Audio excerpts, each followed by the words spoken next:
सभापति महोदय, इससे पहले कि मैं सदन को वर्तमान स्थिति के बारे में बताऊं, मैं यह बताना चाहता हूं कि सरकार की विभिन्न इंटेलिजेंस एजेंसीज के बीच कोऑर्डिनेशन का एक इलेबोरेट और टाइम टेस्टेड मैकेनिज्म है, जिसमें सेंट्रल पुलिस फोर्सेस और तीनों आर्म्ड फोर्सेस की इंटेलिजेंस एजेंसी भी शामिल हैं।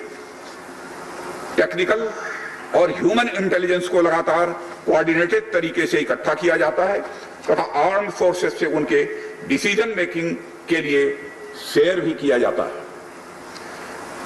सभापति महोदय, मैं अब सदन को इस साल उत्पन्न परिस्थितियों के बारे में अवगत कराना चाहता हूं। अप्रैल माह से ईस्टर्न लद्दाख की सीमा पर चाइना ने सेनाओं की संख्या तथा उनके आर्मामेंट्स में वृद्धि की है, जिसे स्पष्ट रूप से देखा गया है।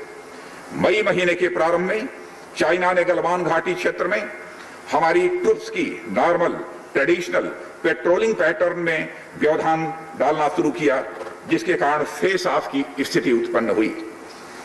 ग्राउंड कमांडर्स द्वारा इस समस्या को सुलझाने के लिए विभिन्न समझौतों तथा प्रोटोकॉल के तहत वार्ता की जा रही थी कि इसी बीच मई महीने के मध्य में सभापति महोदय, चाइना द्वारा वेस्टर्न सेक्टर में कई स्थानों पर एलएसी पर ट्रांसग्रेशन करने की कोशिश की गई। इसमें कोंकला, गोगरा और पेंगोंग लेक का नॉर्थ बैंक शामिल है। इन कोशिशों को हमारी सेनाओं ने समय पर देख लिया तथा उसके लिए आवश्यक जवाबी कार्रवाई भी हमारी सेना ने की, सभापति महोदय। और हमने चाइना को डिप्लोमेटिक तथा मिलिट्री चैनल्स के माध्यम से यह अवगत करा दिया इस प्रकार की गतिविधियां यथास्थिति को यानी स्टेटस को एक तरफा बदलने का प्रयास है, और यह भी साफ कर दिया कि ये प्रयास हमें किसी भी सूरत में सभापति महोदय मंजूर नहीं है।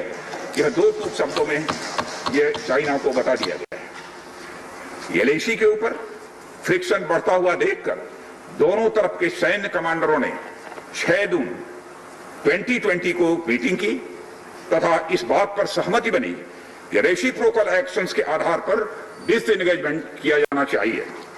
दोनों पक्ष इस बात पर भी सहमत हुए कि एलएसी को माना जाएगा तथा कोई ऐसी कार्रवाई नहीं की जाएगी जिससे यथास्थिति यानी स्टेटस को बदले। किंतु इस सहमत के उल्लंघन में चीन द्वारा एक बहुत ही वायलेंट फेस ऑफ की स्थिति 15 जून को गलवान में क्रिएट की गई। हमारे बहादुर सिपाहियों ने, बहादुर जवानों ने अपनी जान का बलिदान दिया, पर साथ ही चीनी पक्ष को भी भारी क्षति पहुंचाई है सभापति महोदय, और अपनी सीमा की सुरक्षा में कामयाब भी रहे हैं।